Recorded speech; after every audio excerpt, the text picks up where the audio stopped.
So this is definitely one of my favorite games on Neo Geo, but it's so fucking hard. The music is insane.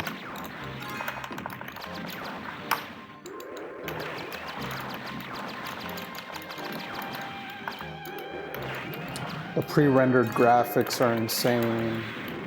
The themes are good. The animation is great.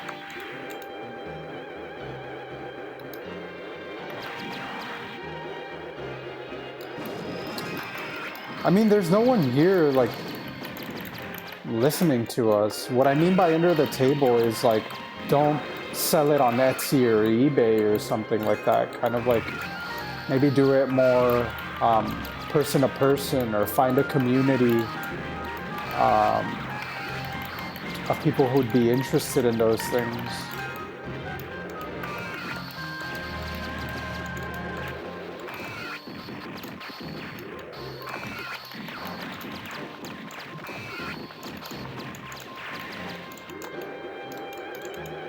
Oh my god.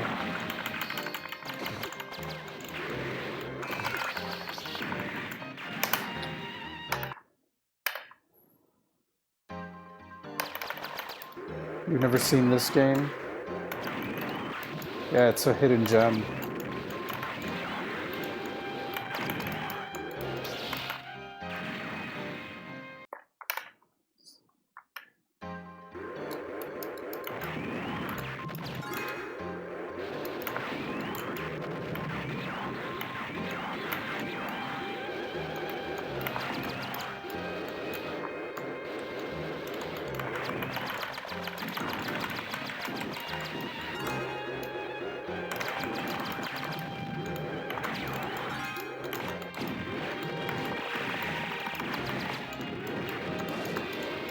Oh, fuck.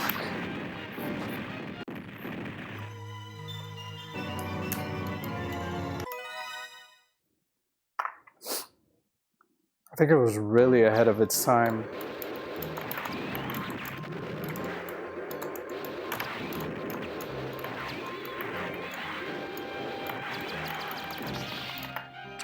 Have you seen the anime Perfect Blue?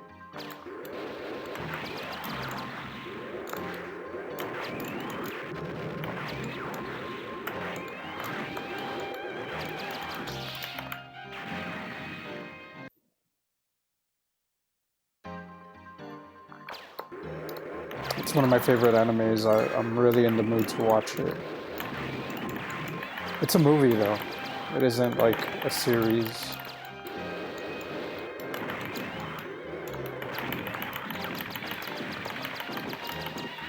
What do you mean by you wish SNK hadn't been milked for games?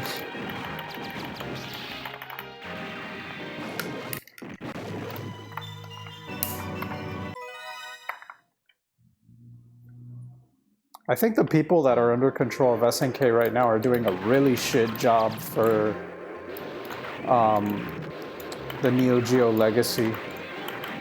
Like, they're taking all the intellectual property and they rebranded it into something that is, I don't know. To me, it's not Neo Geo focused. It's like they're treating the company as like some second or third tier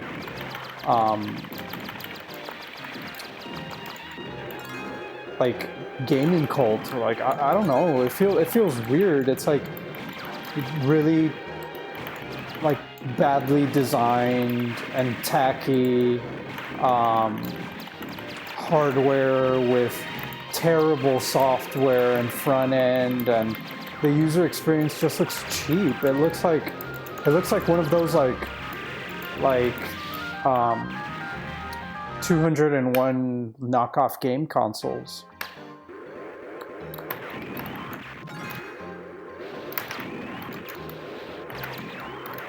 It doesn't feel or look like what Neo Geo was. to be honest, I think that the attempt at the Neo Geo X was more honest than everything that they've been doing now. Even though the Neo Geo X was like a failure and the build quality was shit, but in essence, like what the brand was and like the values behind it, I think it aligned more to the trueness of Neo Geo.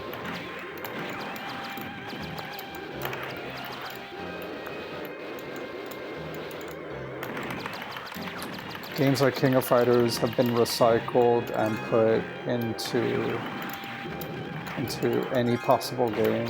Yeah, I know.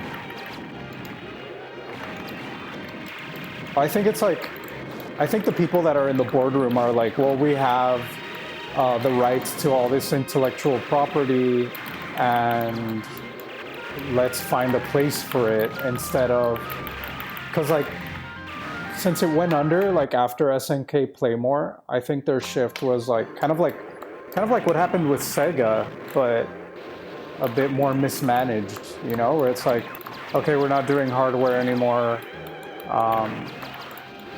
We're doing games, but the thing is that the people in SNK, I don't think they're doing new games. They're just like, who can we give our intellect to, or our familiarity to?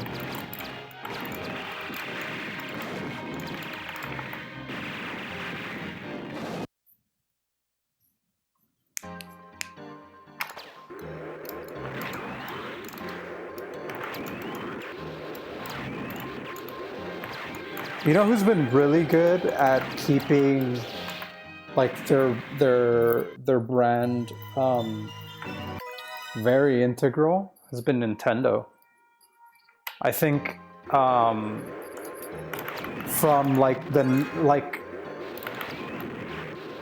the 64 until now, it's been very like well thought out. Like I don't think the Super Nintendo and the original NES, other than like Legacy, have much to do or are as relevant to the lineage of what Nintendo's been doing. I think it's like after the N64,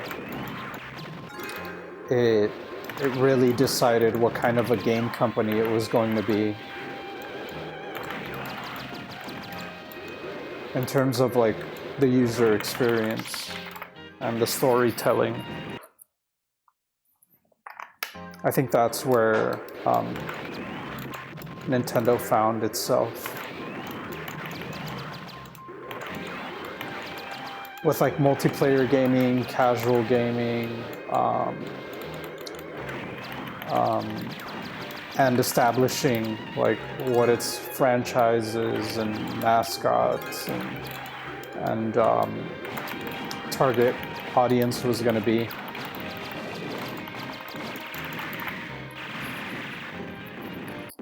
Fuck.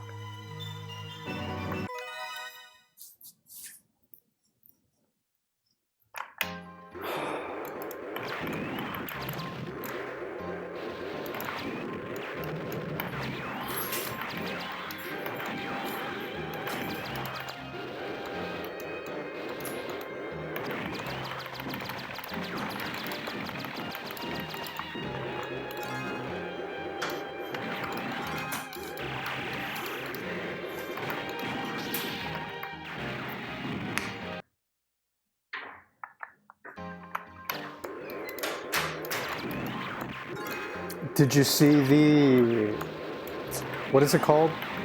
The Analog Pocket?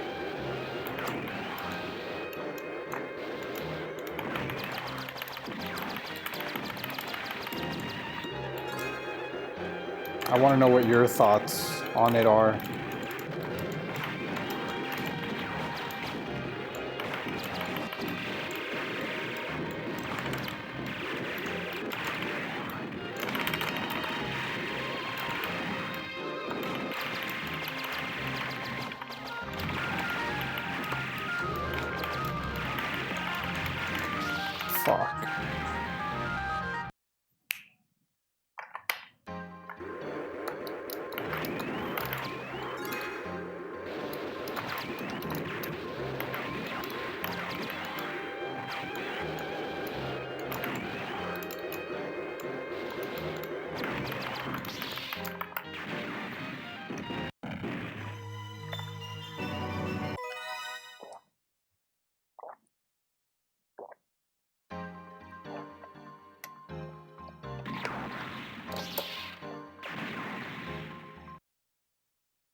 Yeah, what I mean is like,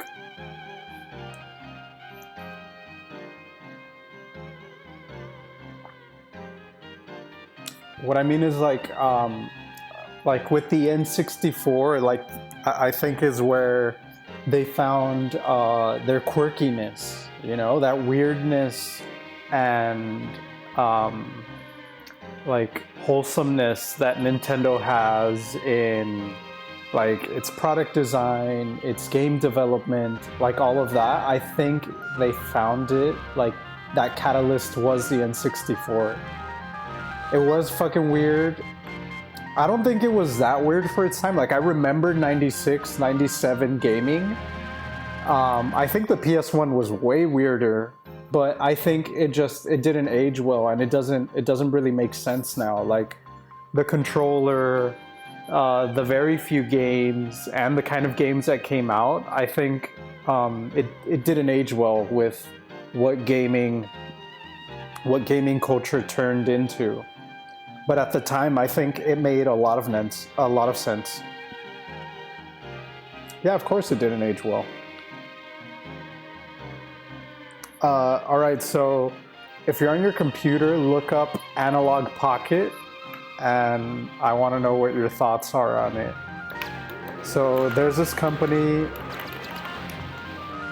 Yeah, of course, Mario 64 is a classic. If there was a video game Hall of Fame, it's definitely up there. Mario Kart 64, Smash Bros, GoldenEye, all of that. But what I mean that it didn't age well is like the values that the N64 had in I think gaming has taken a very different route. I think those values lasted from N64 to like the Wii, and then it feels expired to me. Maybe I'm going over my head, but it doesn't feel like it aged well to me. If you look at all these titles in retrospect, like, yeah, I get it, but if you were living it in the moment, like the N64 wasn't like a gaming console. It wasn't like the PS1, and it wasn't like the Super Nintendo. The N64 was a party machine. It was all about the multiplayer. It was all about trash talk.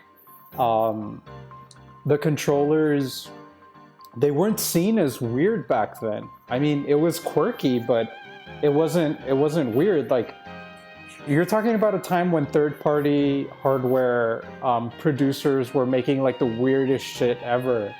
Like, glasses that you could put on for gameplay, or like bodysuits that you would wear as controllers and shit like that. So when the N64 controller came along, it wasn't a stretch. It was just like, oh, okay.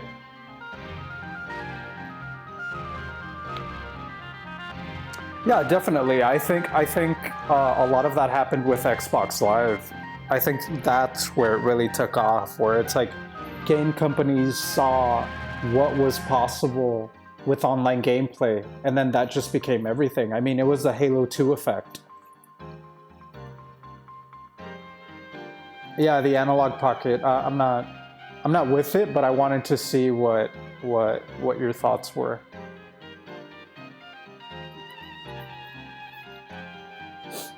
There's another thing that I want you to see, but I don't remember the name of it right now. It's look up. Let me see if it comes up. Look up Brutalist Architecture Nintendo, and tell me if it comes up. It's fucking crazy. It's I literally was like, I need to have this. I'm not gonna buy it, it's a stupid amount of money, but I saw it and I was like, wow, this thing is amazing. That's a niche that I would like to go down to.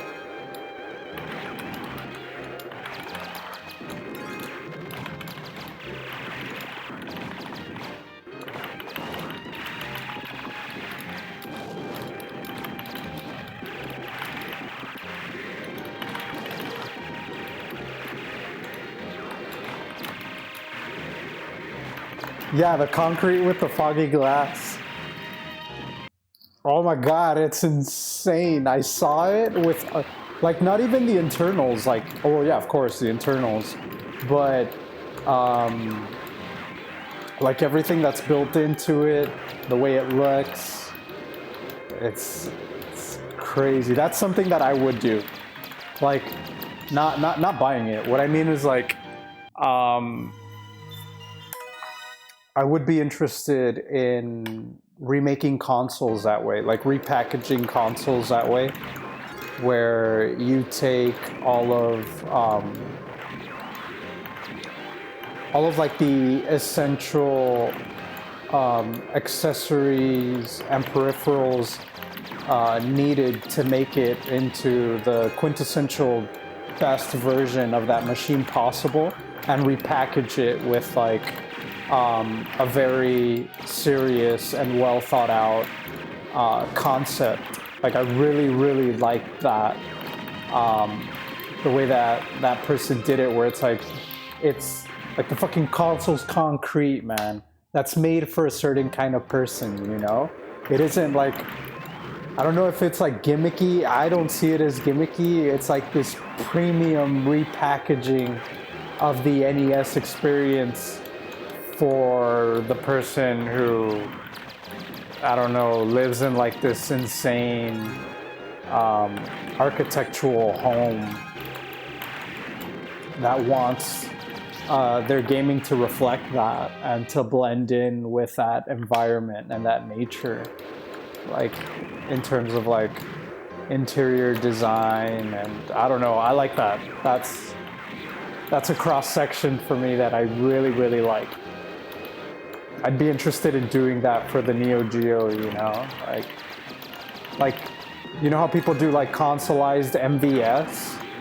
Maybe find kind of like what that ideal MVS situation would look like, and repackage it with like a very cool concept.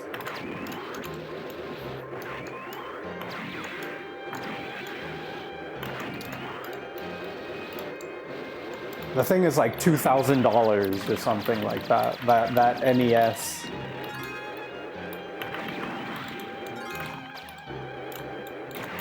I don't know. I'm a sucker for like premium niche products. Those aren't cheap materials, bro. What are you talking about? Concrete is hard to use, and glass is expensive.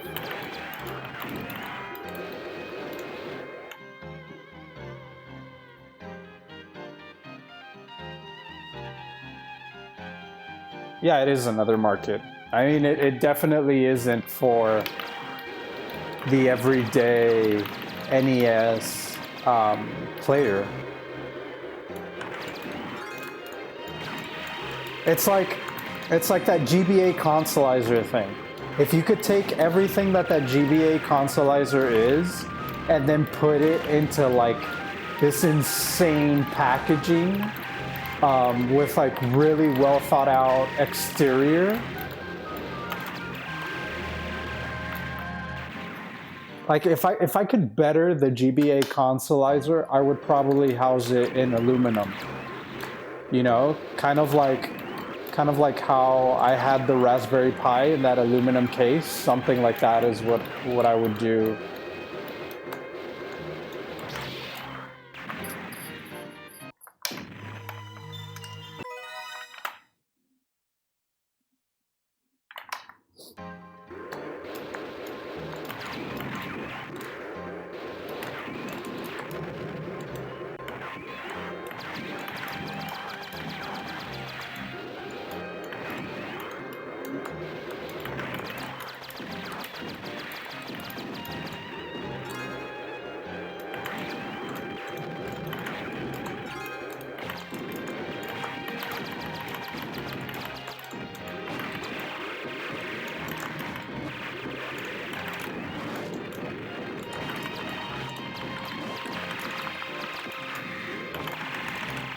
Oh my god.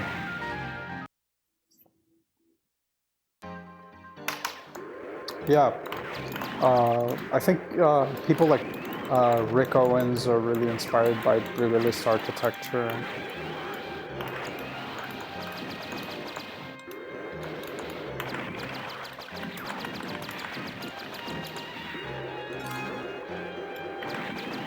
It's not my personal favorite, but I get it. I understand it. It's definitely like a vibe, you know? It's a lifestyle.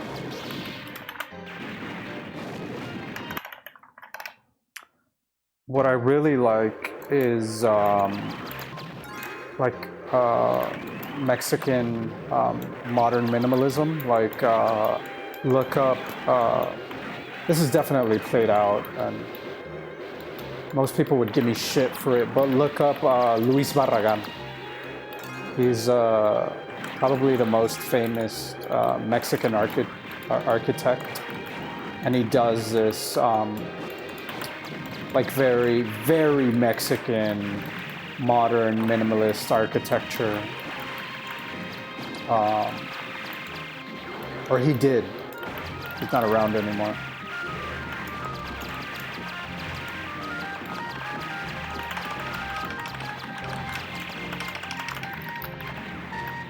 Yeah, the Mexican bright colors.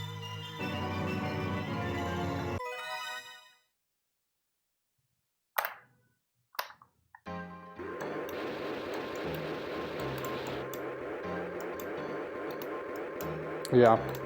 It also, I mean, other than complementing like each other, I think it really complements the space that it's in. You know, like you have a pink wall, the way that you're directing light onto it, how it bounces off, how it looks, and like this really honest, empty environment.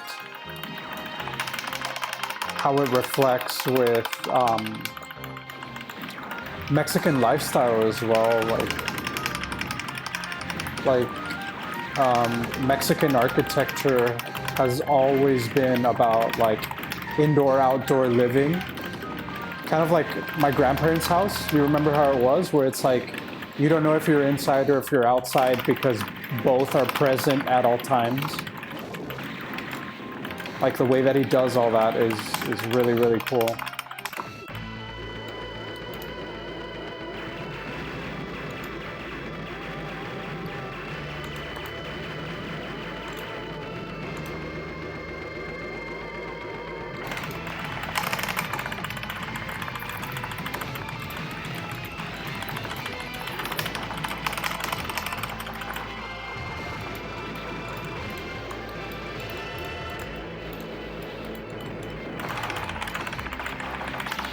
Fuck.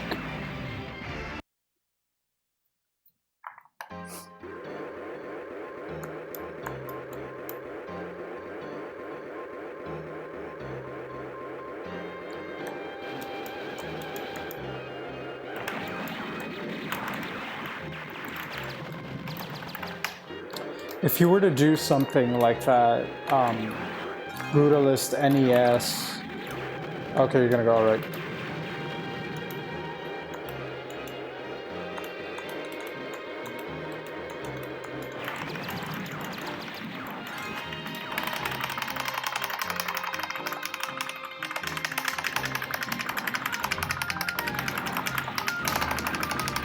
If you were to do something like that, Brutalist NES, no, I'm not saying that you're going to replicate the Brutalist NES idea, but that idea of like repackaging a console with a concept in mind, what console would you do it with and how?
forgot about that one.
You would do it with an arcade cabinet.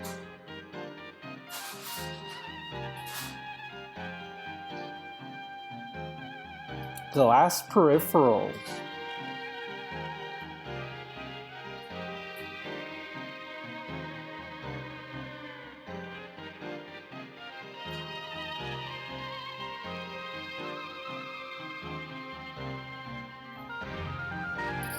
Dice Oliver que hola. Dice que hola. Yeah, that sounds like a good idea, like letting it stain from its environment and age. That sounds cool. Like being able to look at the internals and stuff.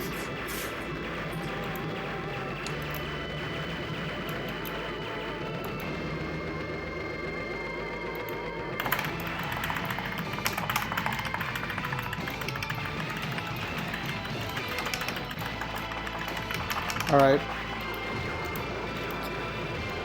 Have a good one. Oh, fuck.